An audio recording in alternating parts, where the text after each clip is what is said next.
Muito boa noite a todos, boa tarde, né? É noite aqui, são 21 horas e ainda é dia lá fora, porque nesse período de verão demora para anoitecer. E o verão, que foi prenunciado para 20 e poucos de junho, começou ontem. Então, só de ontem para hoje é que a gente está experimentando um certo verão aqui. Os dias são longos, as noites são breves. Até a semana passada eu dormi de cobertor e daqui para frente a coisa muda um pouquinho. Para quem não me conhece ou quem está chegando aqui por indicação de pessoas que são muito queridas, são pessoas muito bem-vindas, mas não, talvez não saibam que eu estou em Portugal, que é de onde falo com vocês. Todos os convidados para o evento de hoje estão no Brasil e as pessoas que acompanharão os acontecimentos desse encontro estão em grande parte no Brasil e em pequena parte em Portugal ou outros países europeus. Então, temos um encontro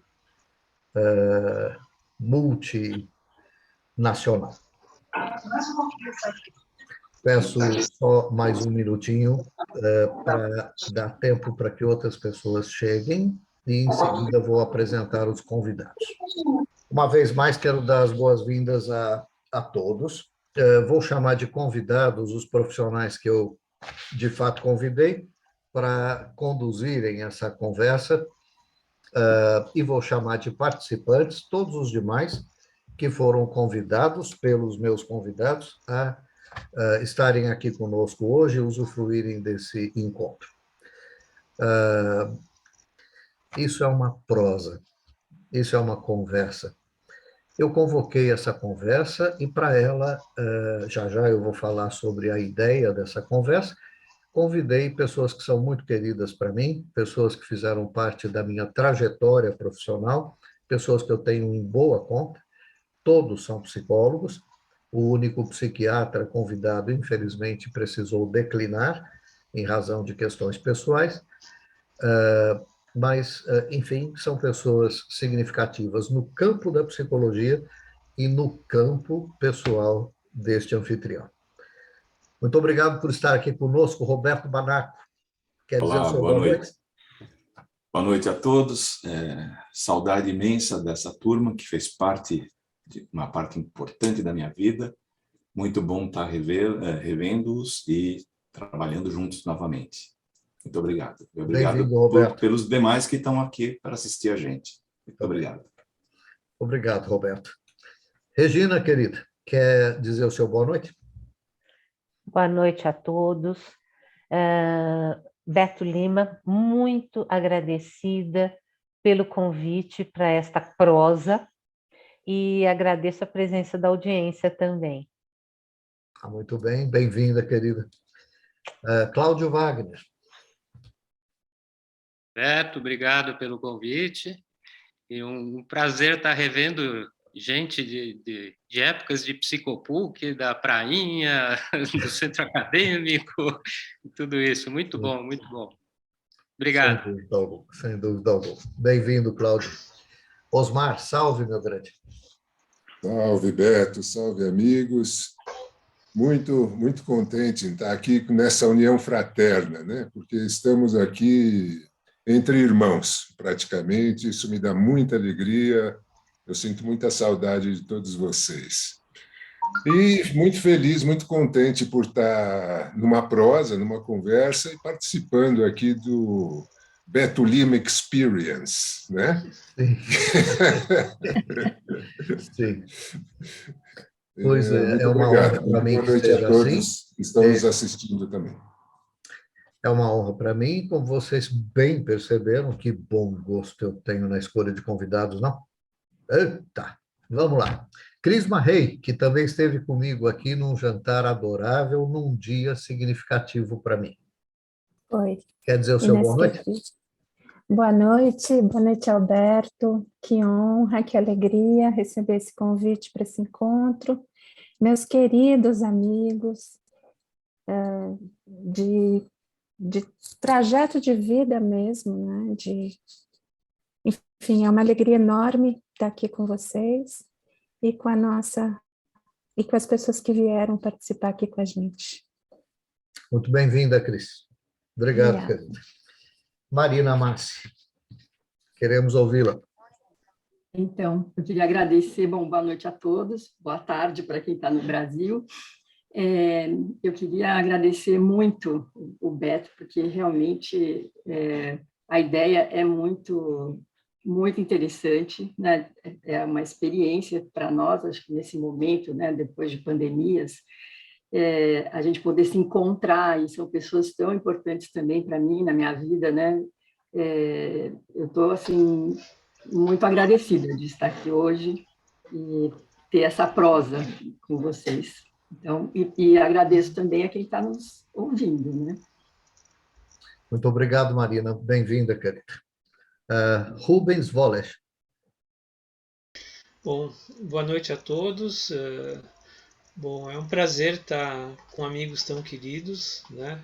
Fraternos, né? Como disse o Osmar, acho que a gente se reconhece nessa tua descrição, né? E obrigado a você, Beto. Eu sei que há algum tempo você está matutando essa ideia. Que bom que ela está se concretizando, né? E eu espero que a gente consiga ter uma ótima conversa, né? Porque é isso que a gente precisa fazer, né? Conversar, trocar e poder pensar um pouco sobre tanta coisa que vem acontecendo e que às vezes a gente até nem sabe muito bem o que fazer, né? Então é um prazer estar aqui com vocês, né? Agradeço a presença dos convidados de cada um aqui, né? E eu espero que a gente tenha um bom encontro. Muito obrigado, Rubens. Assim será. E eu peço licença a você para empregar na minha fala de abertura uma expressão usada por você, o não saber. Não sabemos. Não fazemos a menor ideia o que está por vir, o que já está em andamento.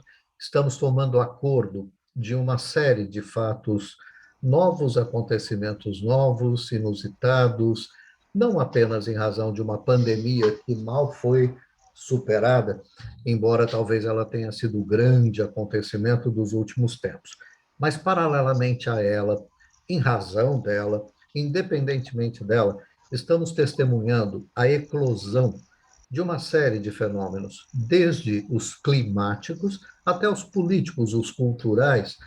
Quantos são os símbolos que emergem indicando o advento de situações novas, inusitadas, inesperadas, para as quais dificilmente nós teríamos já tido a oportunidade de estabelecer um preparo. As pessoas que estão aqui são profissionais conscienciosíssimos, maduros, experientes, com mais de 40 anos de calçadas percorridas na vida e na profissão. E justamente em razão disso é que se qualificam para estar aqui nessa prosa. Os participantes que estão nos acompanhando vão ficar em silêncio durante a maior parte desse encontro, e ao término do encontro eu vou abrir um tempo minimamente significativo para vocês poderem interagir com os convidados. Está bem? Mas agradeço a vocês que acompanhem essa prosa como se fosse um programa de televisão, né? Um programa de televisão, alguma coisa semelhante a isso.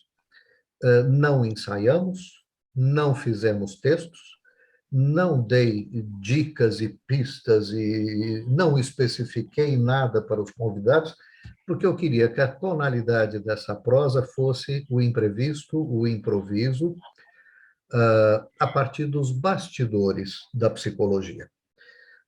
Esses profissionais, isso me inclui, são pessoas formadas nas mais diversas áreas da psicologia. Todos são psicoterapeutas, mas de orientações e escolas e formações e abordagens as mais diversas, e isso também era um propósito que eu tinha. O que eu gostaria que se presentificasse aqui, dando sustento à nossa prosa? Os bastidores da psicologia. Os bastidores da psicologia, aquilo que nós temos como o mínimo denominador comum, uma vez consideradas todas as nossas diferenças, não antagônicas, não díspares, em grande parte complementares, respeitosíssimas umas às outras, e, ao lado disso, independentemente disso, antes de tudo isso, nós temos uma espécie de vínculo, talvez um compromisso, um investimento nessa área do saber. Essa área do saber, a psicologia, se vê em palpos de aranha nesse momento, porque ela é levada instada a rever seus saberes, uma vez que, mesmo eles sendo muito úteis, muito bem estabelecidos, muito bem definidos, muito bem sistematizados, até onde puderam ser, passam, nesse momento, por uma espécie de revisão, ressignificação, transformação. Não é? Outro dia, imaginem só, a Célia Brandão, muito querida, me telefona e ela tem um projeto muito bonito chamado Clínica na Pandemia. E de tempos em tempos ela apresenta alguém, um tema, um grupo de pessoas que debatem certas facetas da pandemia, e ela me convidou para falar sobre transferência e contra-transferência. Olha o tamanho da encrenca, né, gente? O que essa pandemia fez, promoveu, suscitou no âmbito desses conceitos, dessas noções, dessas ferramentas, não é? Da psicoterapia, e lá fui eu, arregacei as mangas, dei tratos à bola e fiz lá uma clínica na pandemia a respeito de transferência e contra-transferência, mas acompanhei várias outras que a Célia promoveu, abrangendo outros temas com outros profissionais. E foi inspirador para mim também o que ela fez. Inspirador para propor esse nosso encontro, essa nossa prosa. Uma vez mais, ainda que a pandemia tenha sido talvez o fenômeno coletivo de maior expressão, de mais ampla incidência nas vidas dos humanos nos últimos tempos, certamente não é o único acontecer. Desdobramentos desse grande acontecer incidem em nossas vidas, mas coisas que são independentes dele, apenas concomitantes, incidem também. Nos pegam de surpresa, despertam em nós a importância de arregaçarmos as mangas e darmos tratos às bolas para darmos conta de novas sistematizações teóricas e tudo mais. Eu não gostaria, não é a proposição, que esse encontro seja um encontro acadêmico de construção de saberes. Não. Vamos imaginar, queridos convidados, que nós estamos na copinha de nossos consultórios, naqueles intervalos entre as consultas, quando a gente proseia um pouco, né? Troca umas ideias, pensa em voz alta, compartilha algumas coisas, dando voz às nossas captações, percepções, insights, intuições, em todos os âmbitos, não é? Vamos dar voz às nossas percepções. Os nossos convidados, em sua grande maioria, os participantes, que ficarão silenciosos acompanhando a nossa prosa, em sua grande maioria, não têm familiaridade com a psicologia. Mas a minha pergunta ampla para vocês, convidados, é a seguinte: o que tem a psicologia a dizer sobre os fenômenos que afetam a humanidade nesse momento? Uma pandemia, uma guerra, fenômenos climáticos assustadores, mudanças nas regras de fronteiras, revoluções nas leis de muitos países, a eclosão surpreendente de manifestações artísticas como nunca antes pudemos ver, é uma série de coisas que captam, atingem de alguma maneira o nosso repertório, suscitando em nós movimentos reflexivos, exclamações, estranhamentos e, eventualmente, alguns rascunhos de um novo saber. Está feita a pergunta, vou retomá-la naquilo que ela tem de essencial. O que tem a psicologia a dizer sobre aquilo que os profissionais da psicologia observam em suas constatações cotidianas a partir da especialização de seus olhares? Assim como dentro de mais algum tempo conversarei com profissionais do direito e aquela perspectiva tem sua especificidade, o que vocês diriam que a especificidade do olhar psicológico tem a dizer sobre o que afeta a humanidade nesse momento? Com isso, está aberta a nossa prosa. Beto, pessoal, Diga lá. eu gostaria de começar. Sim, Cláudio. Trazer um pano de fundo.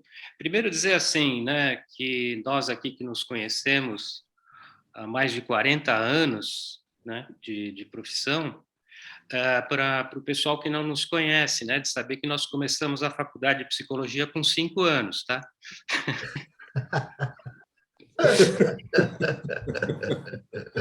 Sim. Que idade, né, Cláudio? Não era de duração da faculdade, que continua sendo. E me ocorreu uma coisa quando o Beto trouxe essa questão, de trazer, talvez se servir como um pano de fundo, tá, para essas questões de psicanálise, de clínica, de psicologia analítica, enfim, um livro que me caiu na mão o ano passado, tá? Ele conta a partir de um mito do século VIII antes de Cristo, e se vocês me permitirem, eu queria ler para vocês. É uma página, tá? Uma página. Erisicton era filho de Tríopas e se tornou rei da Tessália após ter expulsado dali os habitantes autóctones, os pelasgos. Estes haviam consagrado a Deméter, a deusa das colheitas, um bosque magnífico. No centro do bosque erguia-se uma árvore gigantesca. E aos galhos dançavam as dríades, as ninfas das florestas. Erisicton, desejando transformar essa árvore em assoalhos para a construção do seu palácio, foi até lá um dia com servos munidos de machados e começou a derrubá-la. Apareceu-lhe então a própria Deméter, sob as feições de uma de suas sacerdotisas, para convencê-la a desistir da empreitada. Erisicton respondeu-lhe com desprezo, mas seus servos tiveram medo e quiseram evitar o sacrilégio. Erisicton, então, empunhando um machado, decepou um de seus servos e em seguida derrubou a árvore, apesar do sangue que dela jorrava e da voz que dela provinha, anunciando-lhe uma punição. O castigo não tardou. Deméter enviou-lhe a fome personificada, que através de um sopro penetrou no corpo do culpado. Erisicton viu-se então tomado de uma fome impossível de ser saciada. Quanto mais comia, mais fome sentia. Devorou todas as suas provisões, seus rebanhos e cavalos de corrida. Mas suas entranhas continuavam vazias, e ele, pouco a pouco, definhava. Consumiu, como um fogo que tudo devora, o suficiente para alimentar uma cidade, um povo inteiro. Segundo Calímaco, teve de se esconder em casa, sem sair ou participar de banquetes, até que acabou por mendigar comida na rua, após ter arruinado a casa paterna. Segundo Ovídio, chegou até a vender a filha, Mestra, para comprar comida, conseguindo ela fugir graças ao dom da metamorfose que Poseidon lhe concedera. Mas, retornando à casa do pai, Mestra foi vendida por ele de novo e várias vezes. Nada, porém, acalmava a fome de Erisicton. E quando a violência do seu mal esgotou todos os alimentos, e a sua penosa moléstia deu novo pasto, ele mesmo dilacerou os próprios membros e se pôs a arrancá-los, mordendo-se o desgraçado para no próprio corpo se nutrir, mutilando. Assim termina o relato de Ovídio. Eu achei muito interessante, né? É um mito do século VIII, né? E ele depois ele vai fazer, é um marxista contemporâneo, né? E ele vai fazer essa passagem, né? Essa leitura, essa interpretação, né?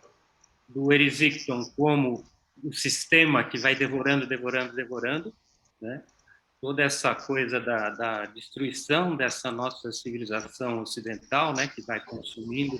E ele vai fazer um entrelaçamento entre o fetiche da mercadoria marxista com o narcisismo e o édipo psicanalista. Então, é muito interessante que ele junta a sociologia com a psicologia. Enfim, eu queria trazer isso, que eu achei muito interessante esse livro. Articulação, um diálogo e um registro de antanhos, não é, Cláudio? É muito impressionante quando a gente se depara com esses padrões relativamente universais e as várias oportunidades em que, na história, eles se manifestam de novo e de novo e de novo. Muito sábia a sua escolha. Tipo assim, não digam que eu não avisei. É verdade, Rubens. É verdade. E ele vai tratar tudo isso na atualidade, né? As questões climáticas que você levantou, né? As questões de abuso, né? Dessa nossa cultura que ela é assim conflituosa com a natureza. Ela quer dominá-la, quer controlar, quer explorar, né? Enfim, mas está aí há mais de 2000 anos, né? A ganância. Enfim. Era só para dar um mote aí. Uhum. Já temos sardinha no nosso churrasco, olha só. Eu estava pensando que o que nos une, que talvez a psicologia, dentro das psicologias que estão aqui presentes, né? Porque não existe uma psicologia, não existe um direito, não existe uma medicina. O tempo todo a gente está falando de uma pluralidade. Então, não é fácil, vinha pensando eu aqui, no encontro com os amigos, né? A gente foi tomando rumos diferentes de trabalho clínico, de pesquisa, de visão de homem, né? Por que não? Mas eu acho que tem alguma coisa que nos une fortemente, que é uma espécie de ética humanista. Eu acho que esta ética é o que está presente aqui como campo comum entre a gente. E em que sentido? Né? A ética em relação ao indivíduo humano, em relação à cultura que esse indivíduo humano pertence, que lhe é inerente, né? Na sua própria constituição. Não dá para pensar o indivíduo distante da sua coletividade, a coletividade existindo de forma autônoma em relação ao bem-estar do indivíduo, né? Então, o que eu estava pensando aqui, que me parece que nos une fortemente nos nossos trabalhos clínicos, nos nossos trabalhos de pesquisa, passa por aí, né? Passa pela ética, em investigar, em conhecer cada vez mais essa relação, né, do indivíduo e da cultura. Dentro disso, também, Cláudio, eu trouxe minhas colinhas aqui, viu? Daqui a pouco eu vou desovar, se for o caso, né? Mas um assunto que eu posso compartilhar com vocês é um pouco com o que eu tenho trabalhado, né? O que eu tenho pensado, né, sobre o assunto, com muita modéstia. Porque o assunto também não se deixa apreender com nenhuma facilidade. Uma das coisas, assim, dos pontos sintomáticos que eu vejo nessa relação do indivíduo com a cultura, e é sempre problemático, é aquilo que o Amos Oz, né, o escritor israelense que faleceu há poucos anos atrás e que, para mim, foi um serviu como um grande orientador do pensamento humanista, né? O Amos Oz, quando ele fala do fanatismo, né?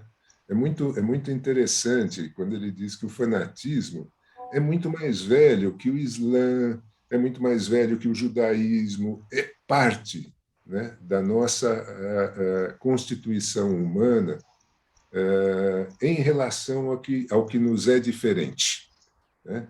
Então, eu acho que os nossos tempos, uma forma de entrada, é um fio para puxar, né? Existem N fios possíveis para se tangenciar uma temática tão profunda, mas um dos meus preferidos é o estudo do fanatismo, que eu acho que é uma das forças mortíferas mais presentes no mundo contemporâneo, e eu acho que atravessa todos esses temas aí que o Beto elencou, né, para falar de atualidade.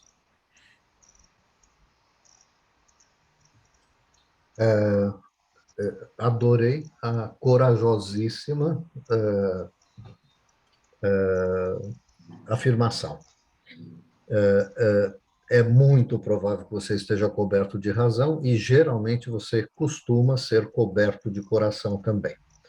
Então, aposto nessa sua vertente eleita, mas vamos voltar a ela, porque ela merece, né? O uso da palavra causou um impacto aqui no meu peito, imagino que algo semelhante tenha acontecido com todos, mas a ressonância foi muito positiva. E tudo isso que você fala em pleno movimento, não é? Porque o exame que fazemos, as pesquisas que fazemos, não se depositam sobre coisas estanques, cristalizadas, estagnadas, não? Se depositam sobre coisas em andamento. Que bom que isso dificulta a situação. Não gosto de coisas fáceis. Aliás, a psicologia não gosta de coisas fáceis. Acho que não. Pegando isso que estamos conversando, eu acho que nós todos estudamos autores que são baluartes da psicologia e formadores de toda uma psicologia aparentemente diversa, mas toda ela preocupada com o que o Osmar estava falando, que é essa humanidade. E talvez esse fanatismo ele revele o quanto que a humanidade nega a história e sofre dela. Porque essas questões que o Beto está trazendo e que nos move hoje para a discussão, questões de uma possível guerra, uma possível fome, uma possível destruição do ambiente, ela vem sendo discutida historicamente, só para exemplificar, pelo menos há 40 anos, de quando nós estávamos sendo formados, por outros autores que já haviam vivido tudo isso muito tempo antes. E a história nos engloba de novo dentro da problemática que tem a ver com o humano, tem a ver com o funcionamento humano, tem a ver com o jeito que o humano trabalha. Então, a gente tem lá a psicanálise envolvida com a cultura, nós temos a teoria junguiana envolvida com cultura, nós temos a análise do comportamento envolvida com cultura. Todos nós reconhecemos que este é um grande problema humano, né? E talvez o grande problema humano seja não aprender com a história. A história se repete, a história se remonta, mas a história fica guardada para algumas pessoas. Ela não é vivida por todas as pessoas. Talvez nesse momento em que o Cláudio tenha trazido, pela tradição oral, muitas mais pessoas aprendessem com histórias, e aprendessem com histórias narradas, histórias trazidas. Com o tempo e com um grande problema que foi se avolumando, eu acho, nesse problema todo, e na minha cabeça, o maior problema de hoje, que é a superpopulação, essa prática foi impraticável, né? Ela foi se tornando impraticável e as pessoas foram tendo a sua própria história, a partir de si próprias e a partir de um grupo muito pequeno, mas não deram a relevância ou não puderam ter contato com uma história da humanidade. Eu acho que essa história da humanidade nos prende ela nos apresenta os problemas e reapresenta, e reapresenta, e reapresenta, e estamos nós aqui enredados de novo, assim como a psicologia, com os problemas que são humanos, problemas que o humano produz, né, dentro de um planeta que a gente está fechado. Nós estamos aqui presos nisso tudo, revivendo e revendo, né, tudo aquilo que esses autores que nos dirigiram, que esses autores que nos formaram, já estavam envolvidos, depois de passarem por guerras, depois de passarem por fome, depois de passarem por um monte de problemas econômicos. A gente pode citar vários problemas históricos aí, mas todos nós estamos aqui de novo, envolvidos e enredados com o mesmo problema. O mesmo, não sei se o mesmo, acho que as dimensões mudaram, os problemas continuam sendo o mesmo. Poluição, desumanidade, esse lado mais animal do humano, né, que vai pela lei do mais forte e esquece do outro como igual, essa coisa toda é vivida e revivida historicamente, né? E estamos nós aqui de novo nos debatendo com esses problemas. Me sinto extremamente satisfeito de ouvir essas ponderações feitas nesses termos. A ressonância não poderia ser mais concordante.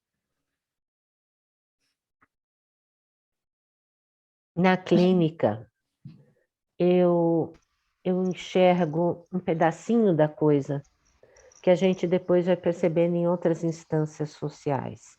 Eu acho que nós estamos vivendo conflitos entre desconexão interpessoal, solidão imensa e, ao mesmo tempo, uma superficialidade inebriante no trato com as pessoas, no trato com o consumo, com o desgaste dos recursos naturais.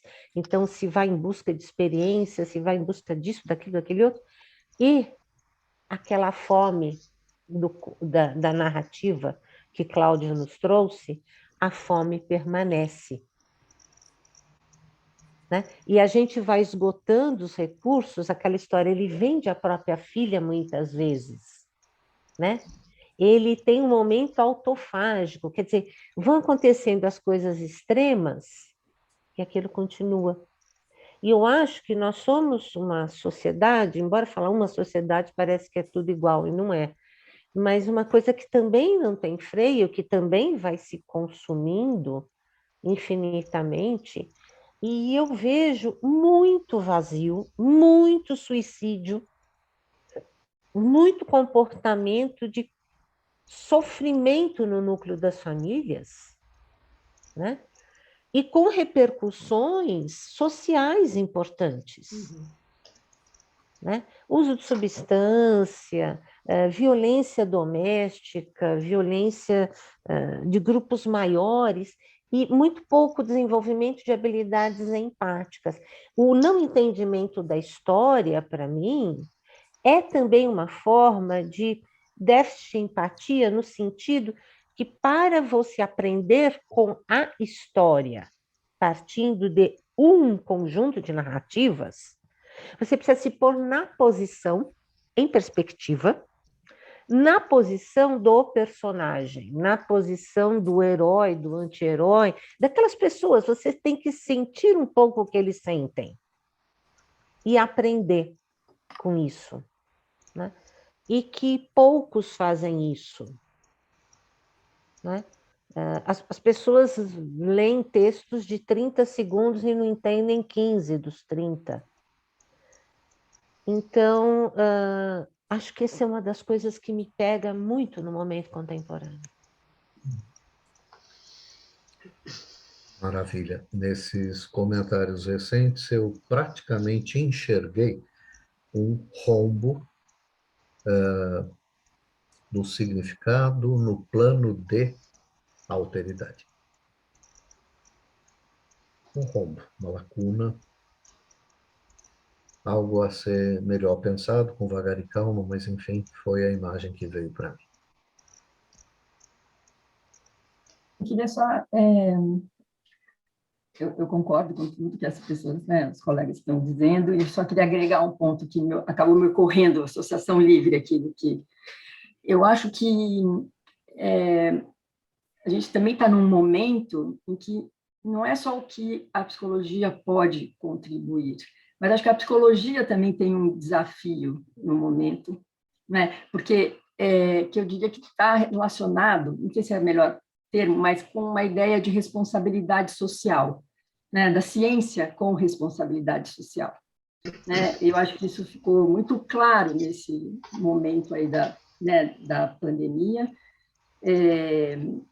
E a escala, né, que acho que o Roberto estava falando, que ele trouxe também, é uma escala que toda, no geral, as nossas terapias, as nossas coisas, elas são muito individuais, singulares, não é? É sempre o singular. E eu acho que esse é um desafio do momento. Eu acho que até a tua proposta, eu acho que, né, Beto, traz isso, quer dizer, qual é também a responsabilidade social, né, como psicólogos e a própria psicologia, não é, dela, o que ela pode colaborar na compreensão desses momentos, mas eu acho que para isso talvez ela também tenha que se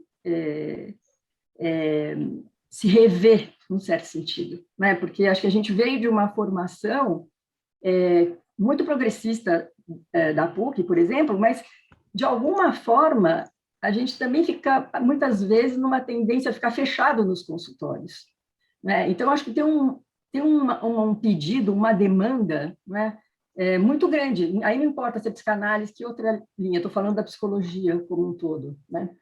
E que eu acho que é um desafio, né? Até da gente pensar em técnicas, em outro tipo de técnicas, né, que às vezes foram completamente desestimuladas, né, como grupos, pensar a saúde mental, pensar políticas públicas, não é? Quer dizer, a gente acaba tendo, muitas vezes, uma formação, né, voltada mesmo, né, para uma coisa mais individual, né, do consultório, quem atende família, casal, tal, mas... Então, eu acho que é um momento, né, que acho que envolve essa questão da ética, né, da responsabilidade social, né, da compreensão do analista, né, que ele pode ter, né, do psicólogo que ele pode ter do que está acontecendo no mundo, e da escala, né, também. Porque a gente tinha muito essa ideia, né, de que, bom, a gente vai ajudar um número pequeno de pessoas, mas tudo bem, é isso. E o mundo, né, a própria questão das redes sociais, de tudo, você trabalha com um número de pessoas, né, que tentam se comunicar e de conhecimentos que são trocados, que acho que essa demanda volta para a psicologia, né, e se pergunta, tá bom, e como nós podemos colaborar, né, e de outras formas também, né, que talvez a gente nunca desenvolveu, não foi necessário, mas que agora está presente, me parece, né? E que é uma situação não fácil de ter uma resposta, mas eu acho que é um desafio que está posto para todos nós. Começar por aí. Maravilha, Marina. E acho que a sua fala levanta uma lebre importantíssima, que eu acho que é um risco que qualquer área do saber corre, o de reduzir a dogmas as suas perspectivas. Né? Com isso, empobrecendo ou até impedindo o desenvolvimento de seus saberes, a abrangência de suas ações e tudo mais. É um risco, né? Talvez inerente à psique da humanidade, quem sabe numa vertente defensiva, não é? Sabe Deus. Enfim, adorei o jeito como você levantou as suas lebres aí, e são coisas que merecem ser levadas adiante, sem dúvida.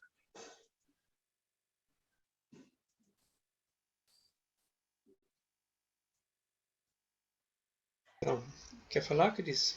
Ladies first?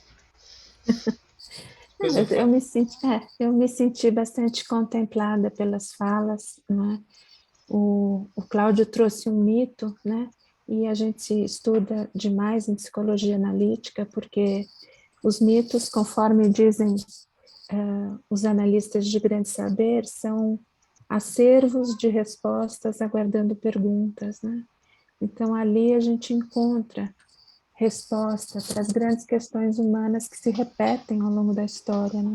Como o Roberto falou, são questões arquetípicas, né? Questões que comuns a toda a humanidade e que voltam a nos instigar de tempos em tempos.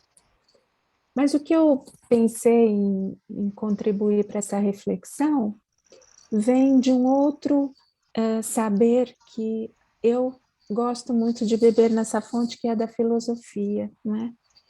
E coopera muito conosco, né, com nós psicólogos, esse saber, né? E eu tenho me deparado muito com a obra do, não sei se vocês conhecem, devem conhecer, o Byung-Chul Han, aquele filósofo coreano que escreveu Sociedade do Cansaço, né? E eu acho assim muito interessante, e acho que a divulgação do saber, aí vai uma resposta para um ensaio de resposta que a Marina trouxe, né? Acho que divulgar o saber é importante, né? As pessoas se apropriarem de saberes, não é? Para poder transformar suas vidas.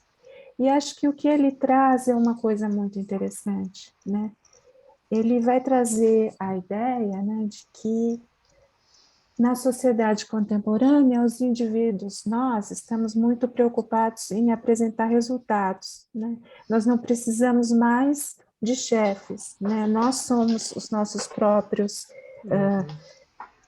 vigilantes e, né, carrasco de nossas ações, nós queremos nosso desempenho cada vez mais aperfeiçoado, então uma sociedade do desempenho, né? Mas essa ideia do você pode, você consegue, né, o yes you can, ela traz uma liberdade enganosa, não é? Esse mecanismo estaria, segundo ele, na base do aumento das depressões, dos transtornos de personalidade, da hiperatividade, do nosso conhecido burnout, né, que é a sociedade, que é o esgotamento, né? Então, nós vivemos numa sociedade do cansaço, do esgotamento, por tantas pressões internas para o desempenho. E eu acho que a pandemia, aí é já uma reflexão minha, ela se abateu numa sociedade esgotada, né? Então, nós vínhamos desse esgotamento e tivemos que enfrentar a pandemia. Então, acho que foi muito complexo o enfrentamento dessa pandemia, né? Eu não vejo assim com facilidade, não é? E aí temos que, paralelamente a isso, o desenvolvimento tecnológico, né, que avançou demais, por um lado muito bom, muito bem-vindo em diversas situações, mas por outro, nós ficamos ali como que na caverna do Platão, não é? Vendo imagens, tomando por realidade essas imagens, mas não estamos de alguma forma substituindo a nossa realidade por imagens, né? Então, os contatos virtuais, eles substituíram durante muito tempo os contatos concretos, não é? E eu não posso dizer que essa forma de contato virtual não seja criativa, né? Veja que como nós estamos experimentando esse encontro, né, que é bastante valioso. Mas, na medida em que esses contatos virtuais, as redes sociais substituem o contato humano, eu acho que as perdas são muitas, né? E nós vivemos isso na pandemia, não é? Ele lançou um novo livro que eu estou muito curiosa para ler, que chama No Cosas, em espanhol, Não Coisas, né? Ainda não está traduzido para o português, em que ele fala que nós não nos relacionamos mais com as coisas, nós nos relacionamos com a informação, né? Só que é uma informação sobre as coisas muito excessiva, sem profundidade, não é? E que nos distancia das coisas, da corporeidade, né? enfim, e esse frenesi de informações e de exposição excessiva nas redes, ele faz com que o outro desapareça, né? O outro, enquanto algo a ser desvendado, a ser buscado, né? Então, essa constelação de situações, eu acho que é o que está por trás do que nós estamos vivendo, né? Nessa pandemia e nesse pós ou o pós-pandemia mais agudo, né? Que traz uma série de complicadores aí. Não sei se eu pude ser clara. O outro e o próprio eu, não é, Cris? Porque Exato. de que vale um saber que não pode penetrar as minhas células, não é? Exato. E que para eu acessar, eu preciso dele me distanciar, enfim, a instalação de uma dissociação. Não é? Isso. Perigoso, muito perigoso. Que alertas maravilhosos você traz, Cris. Muitíssimo obrigado. Uhum. Palavra na ponta Então, da língua, Rubens. não, está na ponta da língua de todos nós, né? E eu acho que sim, né? Acho que o Cláudio lembrou bem, antes mesmo do mito, né? Quer dizer, aquilo que nós comungamos, né? Essa intimidade, né? E eu acho que é importante situar historicamente, né? Pensando na questão da memória que o Roberto está trazendo, né? Quer dizer, a nossa história, eu acho que não é por acaso, né? Que nós nos reunimos aqui, poderiam ter muitos outros colegas, amigos, né? A gente compartilhou uma história comum que nos sensibilizou. Acho que essa é uma turma, né, para quem não conhece, que viveu, eu particularmente ainda não fazia parte da turma, né, que viveu a invasão da PUC.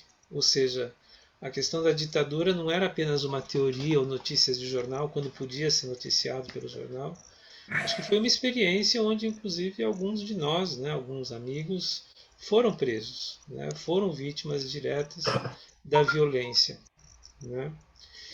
E eu acho que aquilo se inscreveu, sem dúvida, na nossa memória individual e coletiva, né? Eu acho que são histórias que, quando nós nos encontramos, elas inevitavelmente vêm à tona, porque fazem parte do nosso patrimônio afetivo também, né? E o termo que me ocorreu da primeira vez que você me convidou, Beto, mas eu acho que está atravessando, inclusive, de diferentes maneiras o que cada um disse, né? Foi a questão da alienação, né? Acho que a Marina tocou diretamente nisso, sem mencionar o termo, mas todos nós falamos disso, né? E é uma alienação de si mesmo e também do outro, do social, como a Marina tá apontando, né? E essa fantasia absolutamente onipotente, né, de que eu sou capaz de dar conta por mim mesmo de qualquer coisa, né, que tenta absolutamente negar, né, que tem algumas coisas que a gente não dá conta, que a gente precisa do outro, né. E eu acho que esse apagamento da memória, né, que o Roberto levanta, é um apagamento da realidade da dependência que nós temos uns dos outros, né? Inclusive no mito que o Cláudio traz, né? Quer dizer, como é que é o nome dele? Elisidron, é isso? Enfim. Erisicton. Como? Erisicton. Erisicton. Né? Quer dizer, o que ele queria era derrubar a árvore para fazer o assoalho da casa dele e realmente, né? Todo o resto que se danasse, inclusive, quando ele passa a se consumir, eu não conhecia esse mito, eu acho que ele é fantástico e muito representativo, uma alienação de si mesmo, né? Para se devorar, no mínimo ele deve ter sentido algum tipo de dor, deveria, né? Mas a alienação chega a tal ponto, né, que ele não consegue efetivamente se perceber se mutilando, né? Quer dizer, isso vale no plano individual, isso vale no plano coletivo, né? E no fundo, Roberto, o que eu acho, né? Eu acho gravíssimo esse apagamento da memória, eu concordo com você, né? É que o apagamento da memória é o apagamento da experiência da gratidão. Quer dizer, nós não estamos aqui por acaso, até para, inclusive, essa internet existir, Zoom existir, a gente poder ter dado uma volta por cima em todas as limitações da pandemia. Quer dizer, alguém inventou a internet antes da gente, alguém inventou as vacinas, alguém inventou modos de produção que permitem que, enfim, a gente se beneficie de muita coisa boa que, infelizmente, não chega para a maioria da população, né? E isso nos convoca, quando possível, né, a experiência da gratidão. Eu acho que gratidão e memória são duas experiências absolutamente indissociáveis, né? Quer dizer, não é à toa que nos encontros coletivos, nas cerimônias, se celebra também isso, né? Ou pelo menos tenta se resgatar de onde nós viemos, né? Não apenas como um aprendizado, bom, o que os outros fizeram que deu certo, o que não deu certo, para a gente não repetir, que é importantíssimo, né? Mas para eu saber que eu só posso estar aqui vivendo isso, quer dizer, nós só podemos estar um pouquinho mais protegidos porque alguém inventou a vacina, né? Ou então alguém inventou a internet, como eu disse, né? Então essa ideia da alienação, eu acho que é um dos componentes, né, de tudo isso que a gente está vivendo. Quer dizer, é absolutamente triste, trágico, dramático a gente ver se repetindo uma guerra em plena Europa há apenas 70, 60 anos, 70 anos, né, do que foi a Segunda Guerra Mundial, né? Acho que não é à toa que se repete tanto. Será que a gente não aprendeu nada? Será que a gente não aprendeu nada? Eu acho que até aprendeu, mas esse nível de alienação nos afasta, inclusive, do que nós aprendemos, né? E, enfim, não dá para... São múltiplos fatores, né, que contribuem para aquilo que a gente está vivendo, né? E só para terminar, eu acho que essa questão também inicial que você lançou, que a psicologia pode contribuir, quer dizer, acho que cada ciência, cada ramo do saber traz a sua contribuição. É justamente a psicologia, apesar das diferentes vertentes que estão aqui, não sei se apesar, mas justamente graças, né, às diferentes vertentes que estão aqui representadas, né, eu acho que ela trata do que é propriamente humano, né? Corpos todos os animais têm, instintos todos os animais têm, psiquismo, né, e outras maneiras de lidar com impulsos, eu acho que isso é muito próprio do humano, né? E essa é a contribuição da psicologia, seja qual for a orientação clínico-teórica que cada um acabou escolhendo, né? Mas que não impede, né, felizmente nesse grupo, não impede que nós tenhamos continuado a conversar, conviver e inclusive nos aproximar todos esses anos, né? Quer dizer, de reconhecer que tem alguma coisa acima de nós, que é uma experiência que nós comungamos, compartilhamos e que continuamos a cultivar. Quer dizer, muita coisa cresceu nesses 40 anos que o Cláudio evocou, né?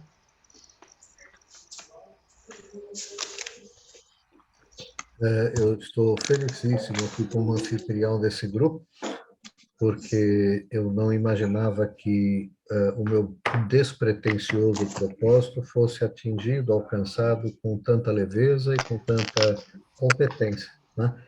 Cada um desses convidados tão especiais traz uma lanterna que faz incidir sobre algo importantíssimo de ser evidenciado. Grato a cada um e a todos por esse gesto.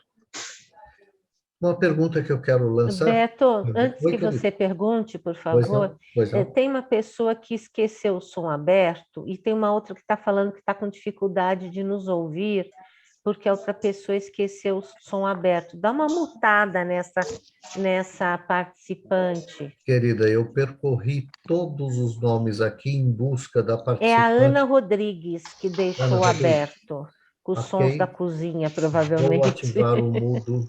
Ah, pronto. Ana Rodrigues. Ok, obrigado, querida. Eu não estava encontrando a pessoa, embora eu tenha percebido a incidência da situação. Ok.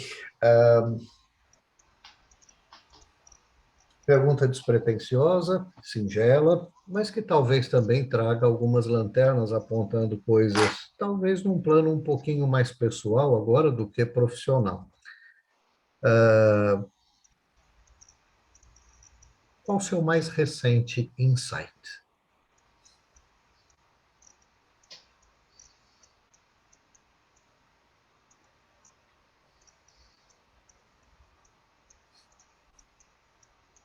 Solta, Osmar.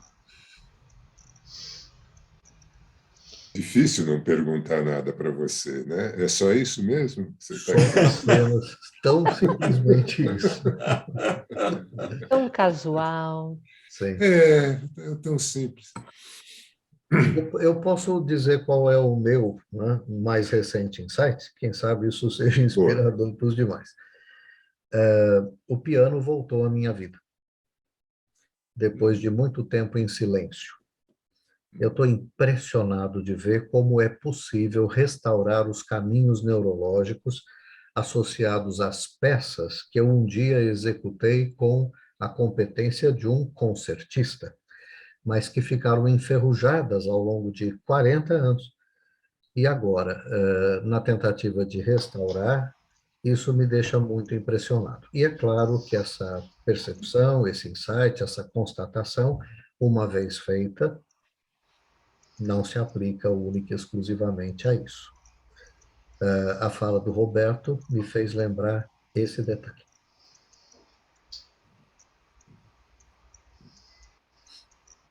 Oi. Eu tive um insight. Opa, deixa eu apagar aqui. A mãozinha amarela, né, Cris?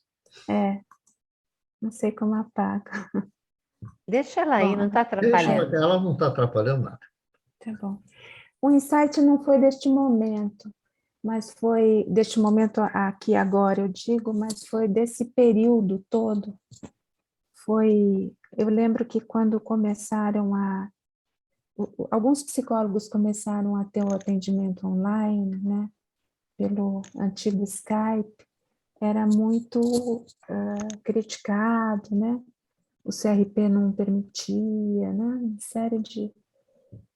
E ao longo do tempo, eu pude constatar como é possível estabelecer um vínculo online, apesar das limitações e da falta de corporeidade que eu me referi agora há pouco, né? Mas é possível, né? A criação de um vínculo terapêutico, mesmo com alguém que você jamais viu pessoalmente, né? Como se constela essa possibilidade. Então, isso foi um insight que eu considerei positivo, né? Então, podemos sim, né? Fazer o nosso ofício e nesse mundo digital, né? Não sei o que vocês acham. Eu queria falar um pouco de dois insights. É isso que o Beto falou. Eu percebi que 40 anos depois eu continuo não conseguindo andar de bicicleta, então os meus neurônios continuam. E agora agravados com uma certa labirintite que me impede de outras coisas, então ela tem uma cereja no bolo. Então você tem toda a razão, os neurônios continuam intocados e nada mudou.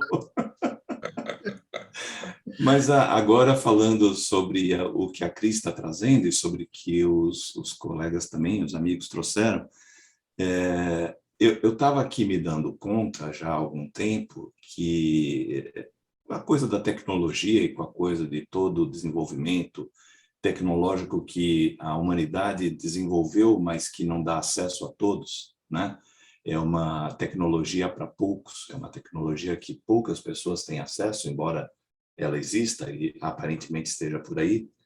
Uma das coisas que eu fui me dando conta é que eu achava, como bom português que sou, de herança, e agora, de fato, quando consegui minha cidadania, era que a humanidade estava procurando e precisando procurar mesmo algum ganho territorial. Mas o que me surpreendeu é que esse ganho territorial foi para o âmbito virtual. Então, existe agora um metaverso, e que, pelo que os especialistas apontam, é o futuro, né? Então, o que a gente imaginava que as pessoas fossem tentar viver em Marte, ou fossem tentar viver em Vênus, fossem tentar viver na Lua, fossem tentar viver não sei o quê, surpreende a todos, e agora existe um mundo imaterial onde as pessoas aparecem. E retomando o que a Cris estava falando, que eu acho que é perfeito o que ela está falando, que a gente começou a perceber que o real mesmo para nós é a relação humana, que não é virtual. Virtual é o que eu tenho no mundo dos Sims. Aquelas personagens que estão nos Sims não existem. E eu me relaciono com algumas coisas que não existem, né? Me relaciono com pessoas e com ambientes que não existem. Numa relação como esta que nós estamos, vocês existem e a nossa relação existe, e assim se dá com os nossos clientes. A relação existe e ela ultrapassa os limites do físico, esse físico pessoal. Embora a gente continue preferindo, talvez até pela idade, preferindo esse contato pessoal, esse contato visual, essa coisa que é um contexto, é um setting que a gente preserva e gosta de preservar. Esse mundo tecnológico, ele permitiu que essa relação continuasse existindo, mas ela vem esmaecida, ela vem atenuada, né? Ela vem pintada meio em tons pastéis. As coisas, o azul não é tão azul, mas ele é azul. O rosa não é tão rosa, mas ele é rosa. O verde não é tão verde, mas ele é verde. E nós conseguimos aqui sobreviver a essa pandemia toda. E uma outra coisa que a Cris apontou bem assim, devagarinho, na fala dela, mas que, para mim, é o que temos agora que nos prepararmos, é as decorrências da pandemia. Aparentemente, ela passou, mas agora nós vamos ter aqui um bando de gente com estresse pós-traumático, nós mesmos, possivelmente estamos assim. Então, aqueles sintomas de acordar no meio da noite por nada. Nada aconteceu, não há uma preocupação, não há uma dor, não há um incômodo, não há um barulho. Simplesmente acorda, estala e fica, né?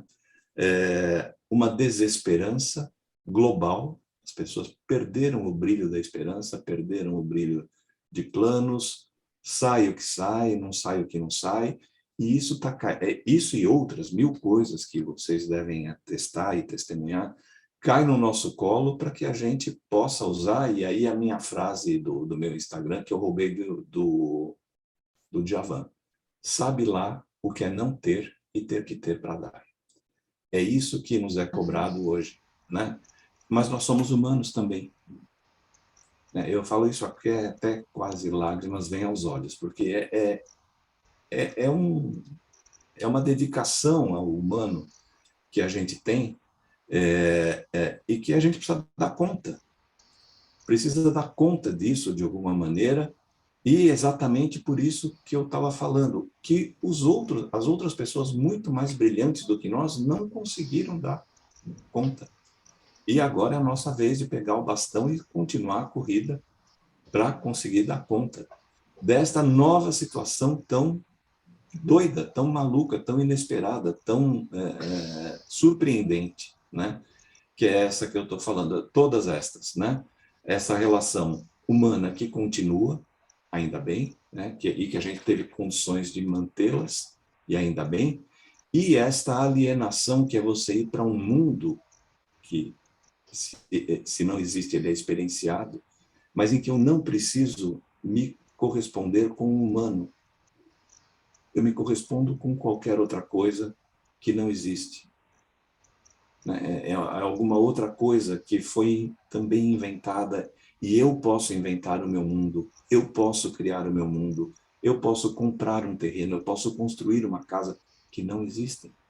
Para mim, essa é uma coisa surpreendente que a gente vai ter que lidar também, porque ela aprofunda essa alienação, aprofunda essa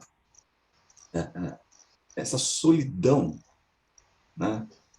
Da qual a gente tenta fugir há muitos anos, né? E tenta fugir tentando abarcá-la com laivos de patologia, né? Então, para alguns olhares, isso é extremamente patológico, né? Para o meu, pelo menos, é uma coisa maluca, é uma coisa de muito sofrimento, é o quanto custa você entrar numa relação afetiva e todas as dores e as alegrias e os prazeres de você estar sendo humano, com toda a sua potencialidade, né? Então, você escapa de tudo isso. Regina tocou nesse assunto. Há um tipo de fuga disso, uma negação, um jeito de você esquivar da experiência, né, com a qual a gente tem que lidar nas nossas relações terapêuticas e poder manter com as pessoas todas essas dores e prazeres que são absolutamente humanos, né? Então, eu acho que essa é um desafio que ainda sobra para nós, e esse é o insight mais útil que eu tenho para mostrar para você, muito mais útil do que aquele de não conseguir andar de bicicleta. Muito obrigado, Roberto. Ia pegar uma carona? Tocante. Pode ser? Cláudio? Sim? Sim, sim. Trazendo essa questão que é tão importante, eu acho, né? Eu coloco em outros termos esse termo humanidade, né? Porque eu acho que essa questão, porque a gente tem uma visão ainda muito eurocêntrica e acha que aquilo que é a civilização europeia, conquistadora, é humanidade. Eu acho que é uma civilização que, na verdade, é uma barbárie. Estamos em franca regressão, estamos regredindo para o autismo, né? E eu acho que essa questão do humano, né, das produções humanas, nós vivemos isso que o Roberto falou, nós vivemos uma sociedade absolutamente sintomática há milênios, a gente só produz problema e em cima de problema, né? E assim, eu não acho que a questão afetiva seja do humano, é do animal, dos animais de sangue quente. Aquilo que é humano, infelizmente, né, e que se chama animal, mas que é exclusivamente humano, né, o Rubens sabe muito bem disso, é exclusivo do humano ter feito o Holocausto, ter feito campos de concentração. Nenhum outro animal é capaz de produzir um campo de concentração e destruir seus semelhantes. Por isso que eu faço essa distinção, né, entre uma civilização europeia, que eu acho que é uma barbárie, e nós temos muitas civilizações matriarcais, né? Por exemplo, tem um livro, A Terra dos Mil Povos, de mais de 300 etnias brasileiras, né? Que tem uma série de praticamente 50 mitos do início da vida. Nenhuma tem disputa entre deuses, nenhuma tem morticídio, nenhuma tem inferno. Então, cuidado com o que é o humano, a essência do humano nós ainda não chegamos. Era só uma observação. Nossa, vou aproveitar essa deixa aí, que a conversa está esquentando, essa deixa do Cláudio, que eu também brigo com essa expressão humano, humanidade, que quando a gente fala em humano, no senso comum, é uma coisa boa, é uma coisa positiva, é alguma coisa superior, né? Só que, como eu sou filho de Freud também, né, além de psicólogo, né, o humano ele contém o mal, né? O humano é mortífero também. O humano é agressividade, é morte, né? Não é só vida. Então, tudo que a gente está falando, eu acho que está dentro de uma tensão muito interessante, que é assim, não vamos colocar o humano na beatitude, né? Eu acho que nós precisamos assumir a nossa maldade, por assim dizer, essa consciência do mal, para que a gente possa caminhar, progredir e fazer a parte que compete à nossa geração. Então, eu queria fazer essa observação, assim, um insight de última hora, né? Pela fala do Cláudio. Um outro insight, se me for permitido colocar mais de um, Fique à vontade, tem a ver com a ideia de esperança, né? A esperança, que eu acho que está na fala mais explícita da Cris, do Roberto, mas está também na fala dos demais, da Marina, do Rubens, da Regina, e queria compartilhar com vocês uma coisa assim, que eu pude compartilhar com poucas pessoas quando chegou a pandemia. Né? Quando chegou a pandemia, muita gente falava, eu mesmo pensei isso, falei, nossa, pode ser uma grande oportunidade de nós aprendermos alguma coisa, né? Aprendermos sobre os nossos excessos, né? Aprendermos sobre a nossa volúpia, essa fome que não nos abandona nunca, no sentido de querermos mais, né? Essa mitologia do tecnológico. Enfim, a desigualdade social com a pandemia, ela se escancarou assim, de uma maneira explícita. Então, todo esse conjunto, né, de surpresas, naquela época me gerou esperança, e gerou esperança, esse tipo de esperança, que seria assim um momento, né, para que a gente pudesse resgatar algum aspecto construtivo ou erótico no linguajar psicanalítico, né, da nossa humanidade.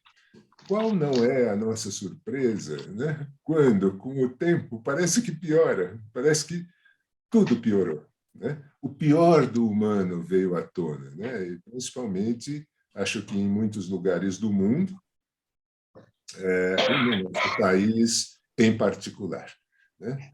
Então, a gente vive nessa balança que o Freud colocou entre vida e morte, né? Porque há momentos de esperança, há momentos em que parece que Eros vencerá Thanatos, né? Como ele espera que aconteça no final do seu conhecido e seminal Mal-Estar na Civilização, né? De 1930. Né? Então, essa questão da esperança assim, foi um insight e lembrança, né? Que me apareceu aqui diante da fala de vocês. Eu queria fazer um comentáriozinho. Posso Diga lá, fazer? Claro. Eu vi muito sentido no que você falou, Osmar, que temos que considerar o bem e o mal como parte do humano, né? Se considerarmos que só o bem faz parte de nós, nós vamos para a polarização, né? Aqui está o bem, lá está o mal, né? Então temos que eliminar isto, né? Como se aquilo não contivesse em si também o mal, né? Então acho que essa consciência é necessária, né, para sairmos desta polarização. E também fiquei muito impressionada com essa questão que todos falavam, né? É uma oportunidade, a pandemia como uma grande oportunidade de transformação para a humanidade. Se nós observarmos que uma guerra aconteceu e acontece quando a humanidade vem quase que tentando superar uma pandemia, eclode uma guerra, que aprendizado foi esse, né? Eu questiono, né? Ainda estou por observar um aprendizado, uma esperança, porque até agora eu não vi. Tem um fio da Vivo caindo aqui na minha casa. Sim, Cristina, isso que o Osmar levanta, que vocês estão levantando, né? É importante isso, ressaltar que nós que estamos aqui somos a peça de resistência, a peça de esperança, né? E como a Marina tinha trazido no começo, né? Como é que a gente multiplica isso, né? Agora, infelizmente, a gente tem que entrar em contato com a realidade, né? Nós estamos na Terceira Guerra Mundial. Aquilo que está acontecendo territorialmente lá na Ucrânia, né, tem repercussão no mundo inteiro, porque somos uma sociedade global, nós já estamos sofrendo com escassez de alimento, um monte de boicotes, nós estamos na Terceira Guerra Mundial. É que ela é de um outro jeito, ela não é mais territorial, né?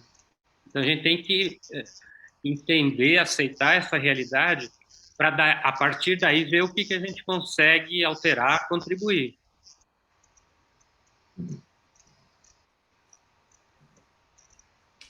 O Eu queria simples... emendar. Opa, Claro, diga, claro, Alberto. querida. Por favor. Essa época resgatou em mim muita reflexão sobre potência, impotência, permanência, impermanência, né? Nesse sentido de que, às vezes, a gente quer investir uma energia, um esforço, seja a nossa ciência, seja esforço pessoal, onde talvez simplesmente nós não tenhamos o poder que gostaríamos de ter. A gente está brincando de Deus, brincando de onipotente, mas não é lá. E que, às vezes, a gente precisa primeiro aceitar uma certa impotência para enxergar a potência possível. E entender nesse meio, aonde eu consigo transitar. Estou falando, seja como cidadã, seja como amiga, seja como vizinha, seja como whatever, mas de que maneira eu vou fazer o jogo entre eu tenho poder ou a realidade é maior ou mais oposta e eu não tenho poder, por mais que eu quisesse, né? Esse jogo de forças é algo que eu tenho pensado muito na impermanência. Permanência das circunstâncias, elas podem mudar muito para direções que sequer imaginávamos, né? Eu não imaginava uma terceira guerra mundial. O horror do nazismo eu achava que estava de bom tamanho, dolorosamente de bom tamanho. Mas não, né? E daqui a pouco eu tenho a fantasia que vai ter guerra no metaverso também, se isso trouxer lucro para alguém. Eles podem propor uma guerra lá também, tranquilo. Aí você vai comprar armas, você vai comprar território, você vai se vestir de soldado do outro país e vai rolando criptomoeda aí no meio, né? Quer dizer, tem uma jogada aí geral que eu acho que aí vem a impotência do indivíduo, que é esse jogo dos grandes players do dinheiro e do poder, né? Quer dizer, nem sei o que eles vão fazer com tanto dinheiro no mundo podre, que está acabando a viabilidade do planeta e da espécie, mas Sem enfim. mundo, né? No mundo sem mundo, né? Quer dizer, a maior commodity que nós vamos ter daqui a pouco é a água. Não é outra coisa, é água. Água e sementes, e terra para plantar comida e água, né? E ninguém está entendendo isso. Mas esse jogo de perceber aonde eu posso transitar nessa terra tão árida e, ao mesmo tempo, tudo tão impermanente, é o que está me confiscando assim as emoções nessa época. Então, eu acho que meu insight, se você quiser chamar assim, Beto, né, não é tão recente assim, na verdade. Bom, na perspectiva da minha própria história, é recente porque 2 anos de pandemia, né, tá custando para passar, mas é pouco tempo com relação ao que eu já vivi, né? Mas, por incrível que pareça, é justamente uma resposta indireta à tua provocação inicial, né? Para que serve a psicologia? Ou a psicoterapia, a psicologia analítica, comportamental, psicanálise, né? Justamente, né? Quer dizer, eu acho que o insight que eu tive foi poder me dar conta, né? Eu já trabalho com isso há muito tempo, né? Da importância daquilo que a gente faz, né? Porque eu acho que a gente pode, com tanta, talvez, naturalidade, como aparece aqui, falar exatamente dessa dualidade do nosso lado mal, do nosso lado perverso, da nossa impotência, do nosso medo, porque todo mundo aqui fez uma psicoterapia, fez ou faz uma análise, né?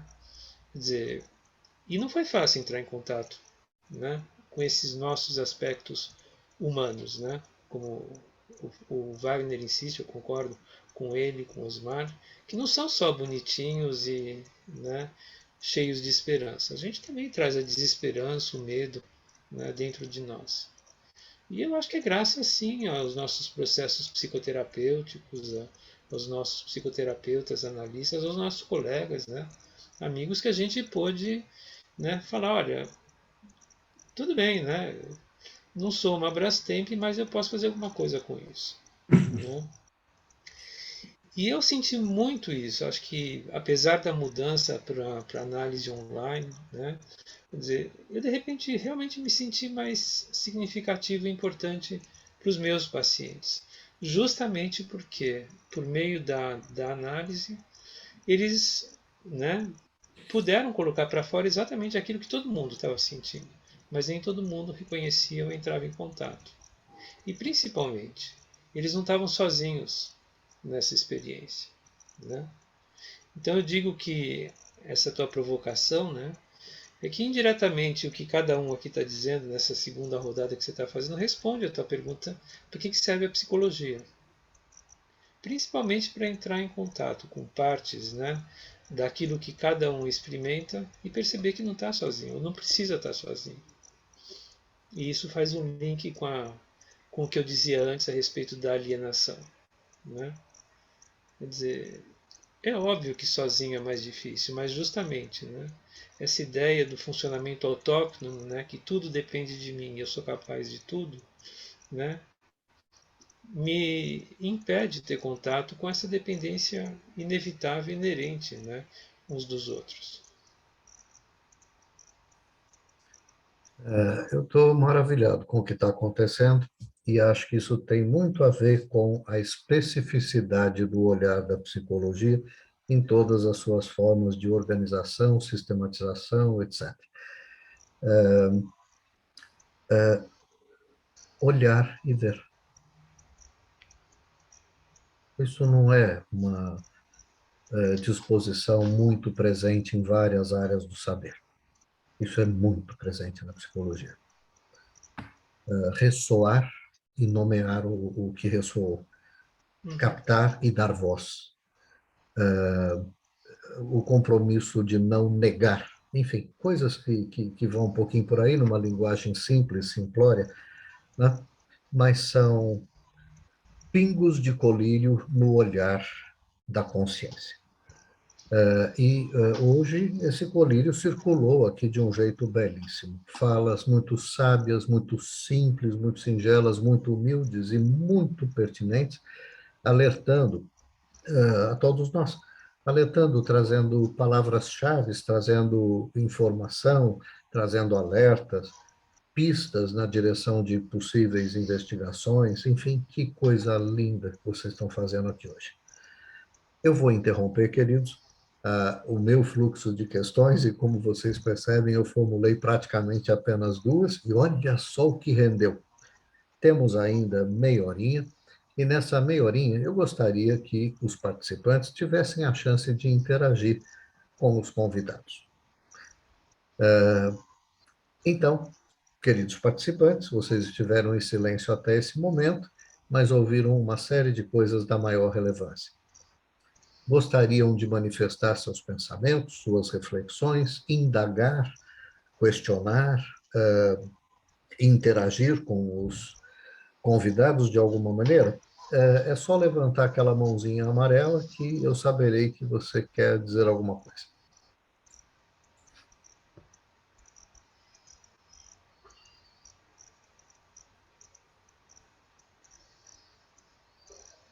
Beto, posso falar o meu insight antes de começar a rodada? Claro, Marina, claro, querida. Eu estive desatento a isso, me perdoe. Eu também estava...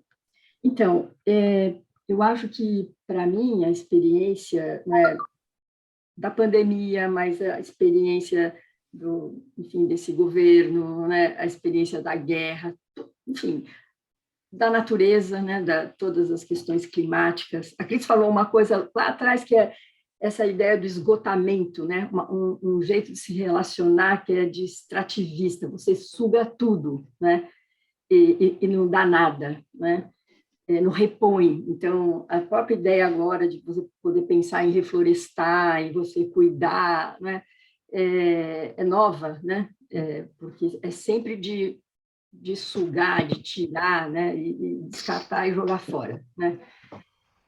E assim, eu fiquei pensando também de que a vivência para a gente também, de atender online, e em um determinado momento, quando a pandemia estava muito forte, em que eu trabalhei muito, assim, muitas horas. E aí também é uma situação, né, que às vezes a gente passa do limite da gente e que a gente acaba fazendo um esgotamento, né? A gente não, eu senti assim, que teve momentos que eu não consegui repor, né? É como até o espaço de interioridade, né, de um cuidado com a interioridade, teve alguns meses que foram muito difíceis, né? E assim, isso foi um aprendizado, porque é uma vivência de um desamparo, de uma fragilidade, né? Também dos medos, não tanto no momento que eu estava até atendendo, mas as consequências desse esgotamento, né? Então, assim, isso também foi muito impressionante, e uma situação diferente, porque a gente tinha um fator externo que estava atuando no analista e no paciente, né? Ao mesmo tempo. Então, todo um esforço, né, para que você conseguisse manter ali um setting, né, uma possibilidade, e era uma realidade muito invasiva, né? Mas, é claro, a gente tinha que trabalhar com ela também. Mas essa ideia também das imagens, de você trabalhar sempre, né, é quase como se a gente quisesse afastar a realidade. Está tudo pobre, você anda na cidade, é tudo degradado, né? Você vê a desigualdade, você vê o lixo, mas a gente está criando belas imagens, belos espaços, né? Pode até ter guerra lá, mas vamos dizer, e como se a gente também deixasse de cuidar, né, da gente mesmo, do que a gente já tem, né, nesse sentido, os espaços da cidade, a natureza, né? Então, foi uma vivência muito forte para mim, pessoalmente, né, de ter que me repensar, mas, ao mesmo tempo, tem um outro lado, que é me ver numa condição de esgotamento que quantos e quantos brasileiros não vivem isso? Quer dizer, o que é viver num país tão cruel como esse? Né? Quer dizer, você está num estado de mente, né, num esgotamento o tempo inteiro. Né? Isso é um cansaço, né, que a gente vive, que a gente analisa também, né? E acho que na pandemia isso, para mim, foi mais intenso. Então, eu também queria colocar esse lado, sabe, de que acho que teve algo está tendo, né, com essa vivência toda, da gente também se deixar, não é, afetar por isso, porque nós somos pessoas também. E acho que esse sentimento de desamparo, de fragilidade, né, é muito importante que a gente sinta, porque dá um termômetro da vivência do outro, né? Não está lá, está na gente também. Né? Então, isso para mim foi muito importante, e eu tenho pensado muito nisso, que é como se faltasse uma hospitalidade do mundo. Né? A gente está num momento muito inóspito, né? Muito agressivo, muito violento. E eu acho que a gente precisa estar atento em relação a nós mesmos, né? Enquanto analistas voltados para isso. Que só o contato com a manifestação de todas essas dimensões aqui nos instrumenta e capacita para depositar um olhar lá, não é, Marina?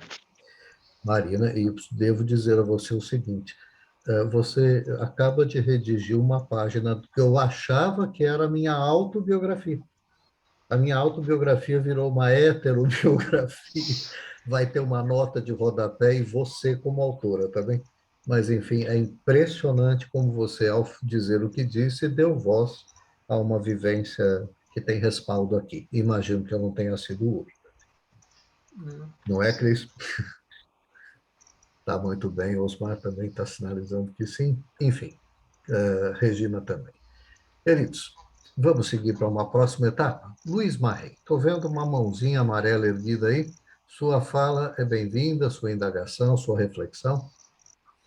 Bom, boa tarde a todos e a todas. Boa tarde, Alberto Lima. É uma satisfação falar com você depois de 2 anos mais de 2 anos do nosso encontro agradabilíssimo Meu Deus, em é Lisboa. verdade. Uhum. E eu me arrisco a dar um palpite aqui entre tantos profissionais da psicologia, amigos de décadas, né? Mas é um risco pessoal meu. Eu queria dizer rapidamente o seguinte, que sem essas colocações filosóficas e profissionais de todos e todas, que a pandemia ela trouxe um preço alto do ponto de vista de saúde mental, que a gente pode ver em todos os ramos de atividade. Obviamente, trouxe um preço maior em quem tem menos meios, do ponto de vista de saúde mental, mas também do ponto de vista material, e nos lembrou de algo que todos nós sabemos, mas que de vez em quando a gente esquece, que é da nossa finitude. E o que eu acho relevante nesse momento de angústias é que nós vivemos um momento de muita violência mundial, não é? Nós temos nos Estados Unidos massacres semanalmente, entra lá alguém ignorado e mata não sei quantas crianças. Isso está se reproduzindo em outros lugares. A América Latina é um local de violência criminosa, violência de gênero assim absurda. O Brasil também, e nós corremos o risco de naturalizar isso, de perder a indignação em relação a isso. Nós temos a guerra, mas nessa situação de angústia, se a gente ficar preocupado com tudo, a gente não faz nada. Então, eu acho que nós, brasileiros, temos que focar naquilo que está ao nosso alcance. E ao nosso alcance está derrotar a insanidade política, a insanidade mental deste governo e das pessoas que o apoiam, porque não é só uma pessoa que está no governo. Creio que todos nós devemos ter passado esse período, e eu passei, e no meio jurídico a extrema-direita saiu do armário com muita disfarçatez, do conflito dos grupos de WhatsApp, de você ter que sair de grupos de WhatsApp. Eu quero dizer, e especialmente ao Cláudio, que foi rio-branquino, né? Como eu, que estudou no Rio Branco, tinha um grupo de alunos do Colégio Rio Branco insuportável, que eu precisei sair para dizer assim, não vou brigar com cada um, porque as discussões eram as mais absurdas do meu ponto de vista.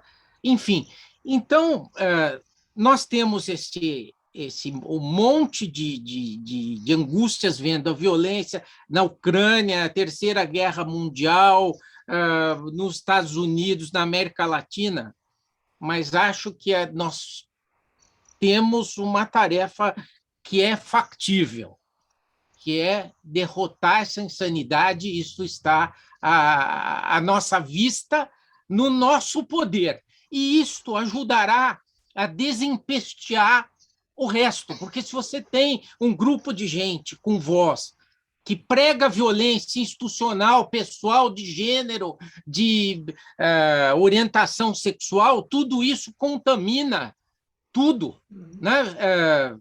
Então, eu queria dar um abraço em todos, dizer que essa conversa é ótima, e eu não tenho uma formação desta altura, de estar enveredando por esses dilemas existenciais, mas caindo para aquilo que é prático, é o que eu proponho a todos. Um abraço. Um abraço para você também, e agradecemos a você por ter dado voz a uma palavra que faria falta, se faltasse. Factível. Obrigado, Marrê. Maria Ângela tem algo a dizer? Muito obrigada, Alberto. Uma boa noite para todas, para todos. Eu sou convidada da Regina.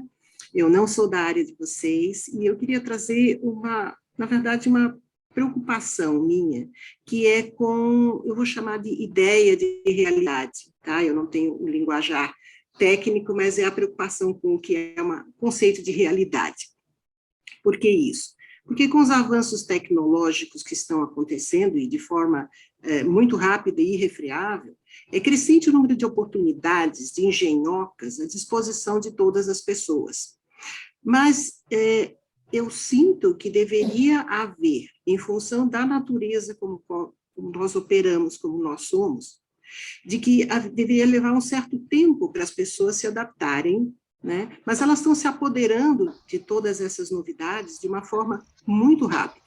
Um exemplo que eu notei é que, por exemplo, quando surgiram celulares mais ao alcance das pessoas, independente quase do poder aquisitivo, as pessoas simplesmente gritavam na rua com o celular na mão, e quantas vezes todos nós não escutamos conversas que deveriam ser particulares e as pessoas estavam gritando na rua, ali no celular.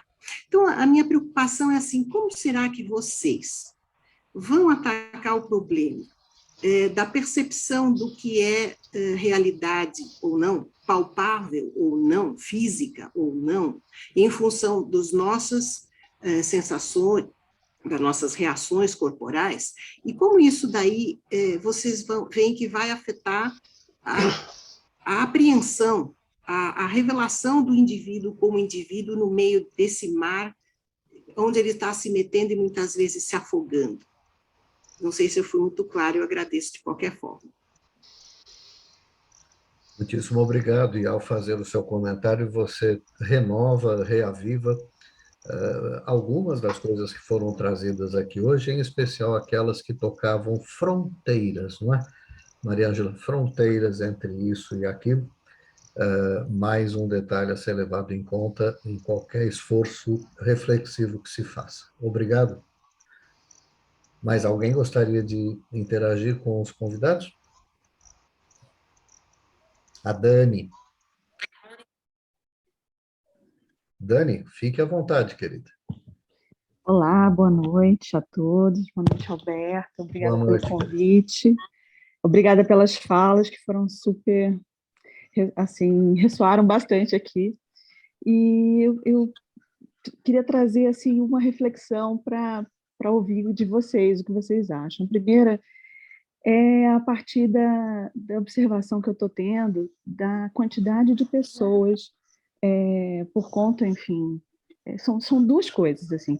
Depois desse momento mais agudo da pandemia, eu pensei, vamos ter um momento de ressaca em que vamos precisar nos reconstituir, né, viver o luto de tantas perdas, enfim, uma série de questões relacionadas a esse momento tão traumático.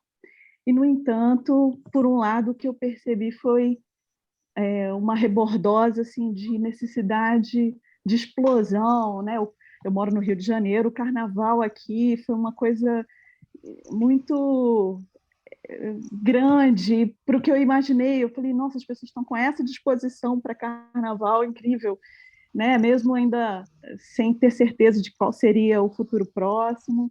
Então, da gente não ter escapado, digamos assim, dessa necessidade de fantasiar, de fuga, não sei se é por aí a resposta, é essa a resposta que eu queria ouvir de vocês, o que vocês refletem sobre esse momento.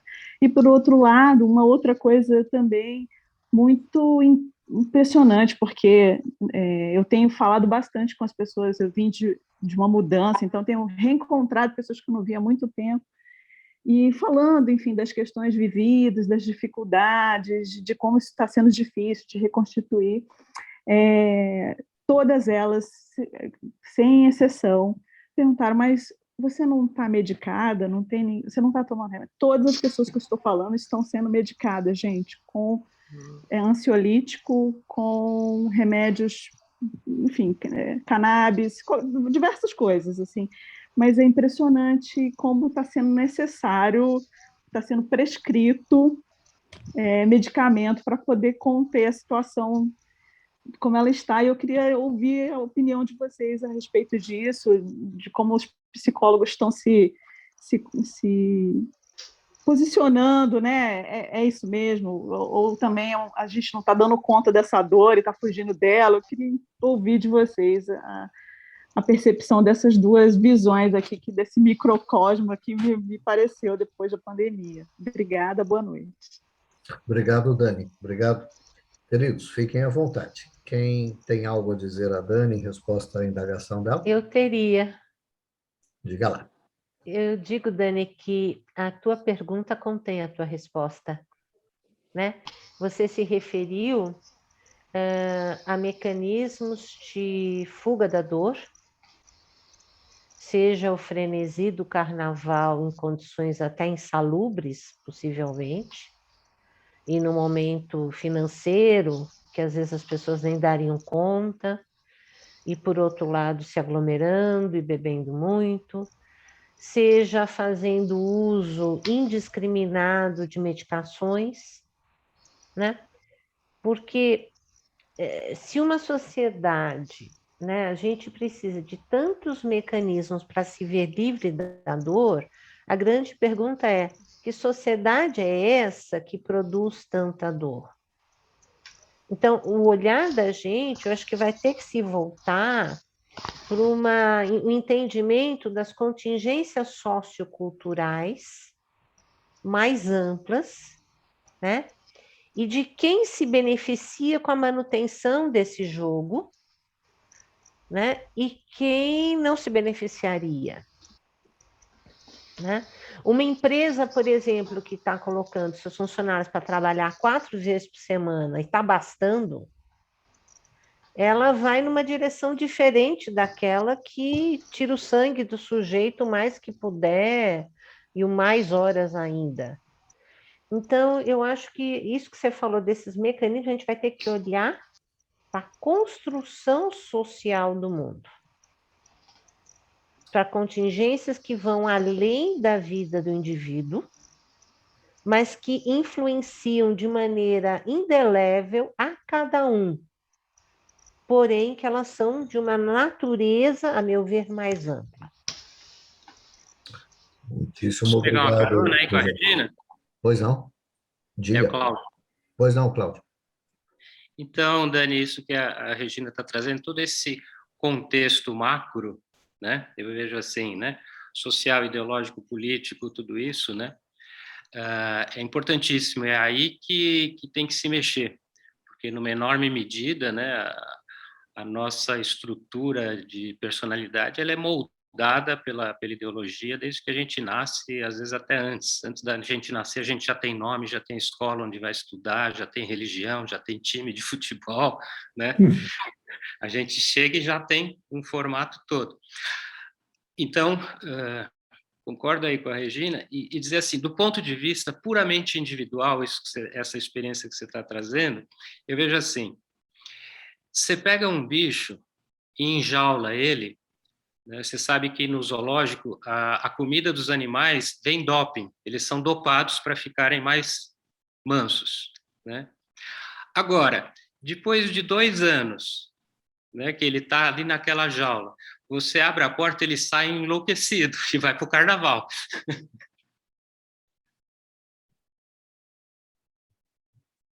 Perfeitamente. Meu Deus do céu, que coisa forte que surgiu aqui nesse momento em razão da sua provocação, Dani. Muito bem-vindo à sua provocação, muito sábias as suas intervenções, Regina e Cláudio. Temos a Marilis com algo a dizer e o José Neto. Vou pedir a ambos que sejam breves em suas intervenções para darmos conta de cumprir o tempo conforme combinamos. E encerraremos depois da intervenção do José Neto, tá bem? Marilis, pois não. Oi, eu vou falar rapidinho. Eu sou convidada da Regina, foi um prazer ouvir vocês, o encontro de turma de vocês, muito legal. Eu queria, só uma questão, assim, eu trabalhei 3 anos com macaco, né? Eu sou psicóloga também, eu gosto muito de etologia.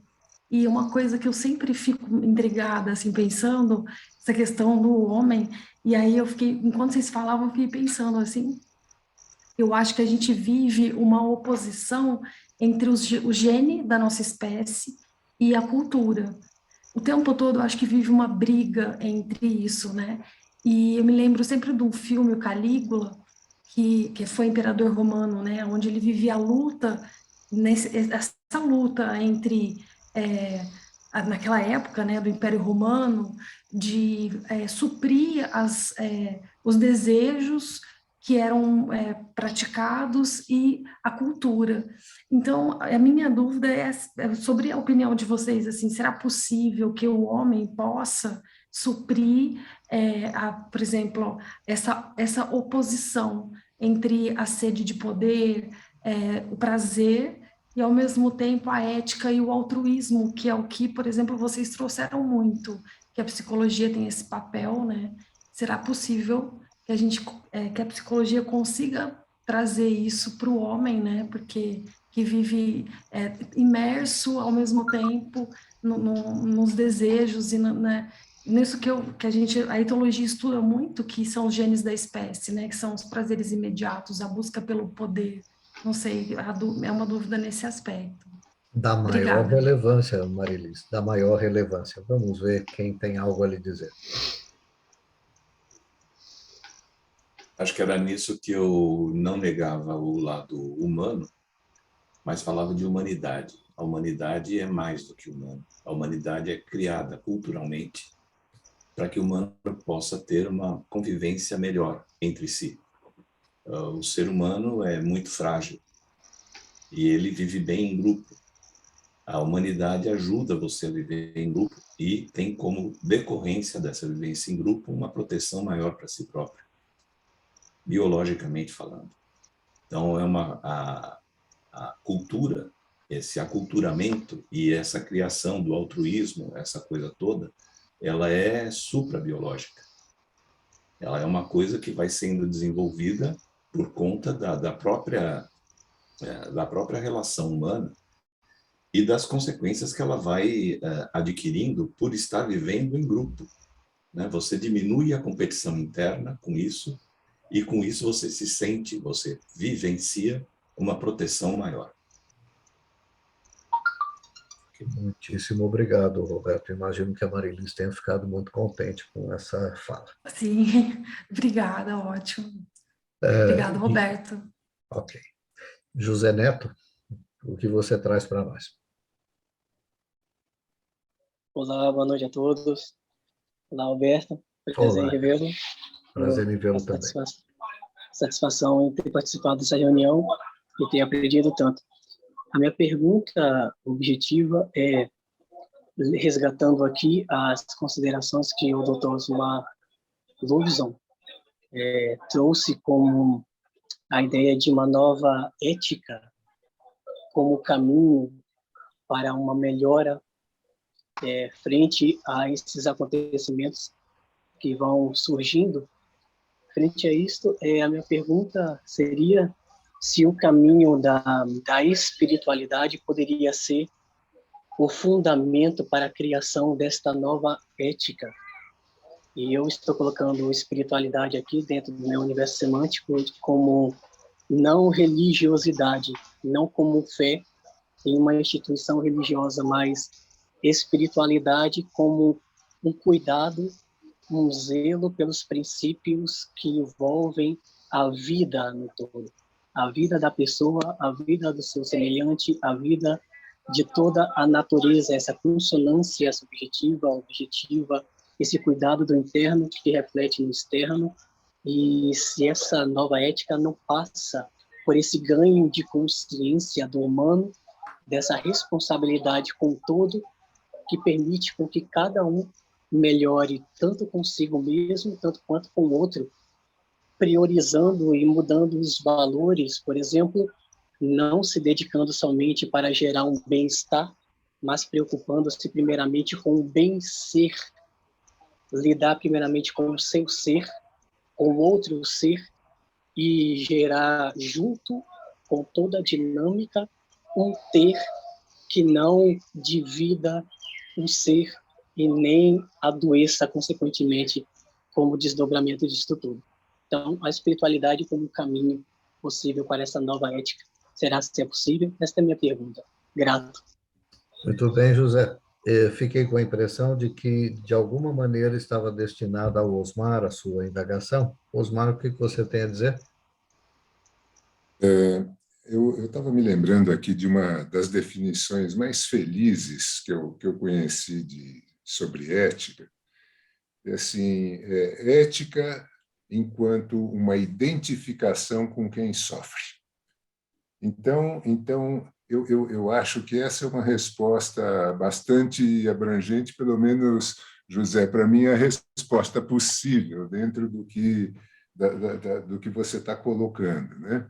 Existe aí uma questão em torno da espiritualidade. Eu acho que você toma um cuidado bastante importante em separar religiosidade de espiritualidade, né? E aqui vou entrar na seara junguiana para relembrar o conceito de sentimento religioso, que não tem a ver exatamente com dogma, né?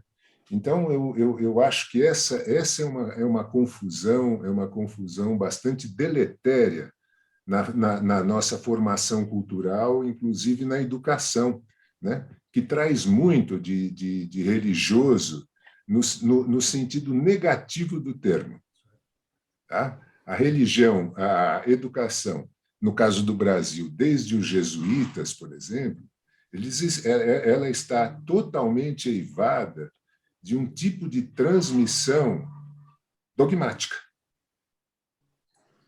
A educação recente, no século XX, e continua sendo no XXI, também coloca professores e instituições numa situação dogmática, né? Então, se você traz assim uma visão de espiritualidade como algo sinônimo ou próximo do que nós chamaríamos de cultivar o mundo interno, eu diria que sim, eu acho que a saída vai muito por aí.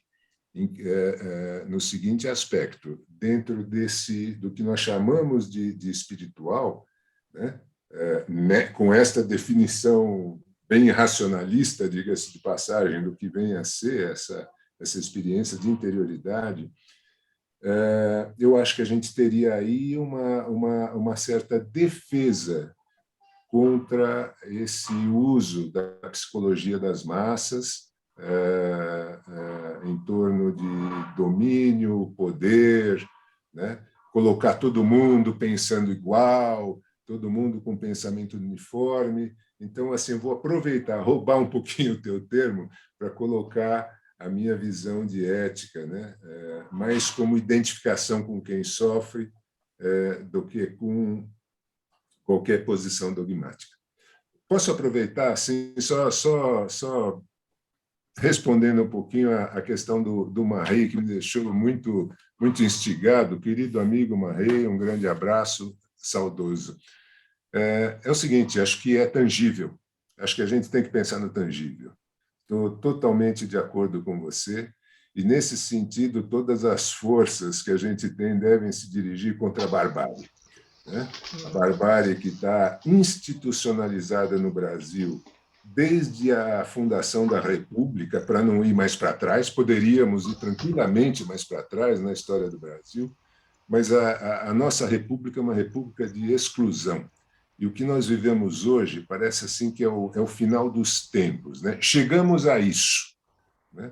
Num processo inconsequente, político e cultural inconsequente, o nosso projeto cultural acabou no que nós estamos vivendo hoje.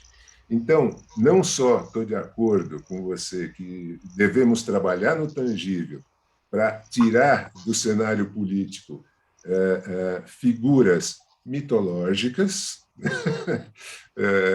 os mitos que por aí passeiam, né? Não só esse mito, mas todos os mitos. E aí eu faço aí um link com o que trouxe o Rubens em torno de alienação, né? E com a minha preocupação inicial também sobre o fanatismo, né? Os fanáticos, eles são perigosíssimos, porque só existem, eles são, digamos assim, binários, né? O fanático é binário, né? Tem eu e tem você. Se você não é eu, então você é diferente de mim, eu preciso acabar com você. Né? É mais grave. Esse seria o avanço civilizatório interessante, mais do que ganhar a eleição. É mais grave. Tem eu e não tem você. Não tem você. Isso mesmo, exatamente. É verdade. Ok. Queridas pessoas, eu me sinto extremamente privilegiado, honrado, extremamente agradecido a cada um e a todos, a cada um dos meus brilhantes, maduros, sensatos e sensíveis convidados. O meu pedido, a minha encomenda para vocês foi maravilhosamente bem contemplada e ainda com uma série de outros ganhos e benefícios que eu nem esperava que pudessem aparecer, como um belo diálogo entre a psicologia, com suas especificidades, e outros campos do saber, como é o caso da história, como é o caso de, enfim, outras expressões da cultura, não é? Produto da história. Muitíssimo obrigado a todos vocês e aos participantes que nos deram a honra do comparecimento, também meu grande agradecimento. Como esse encontro foi gravado, dentro de pouco tempo ele passará por uma breve edição e estará disponível num canal de YouTube para poder ser acessado por pessoas que não puderam estar aqui hoje. Tá bem? Olha, muito obrigado. Até breve. Até agradecemos pela oportunidade. Obrigado, todo obrigado. mundo, né, gente? Bom se Boa ver. noite, queridos. Bom demais. Muito bom.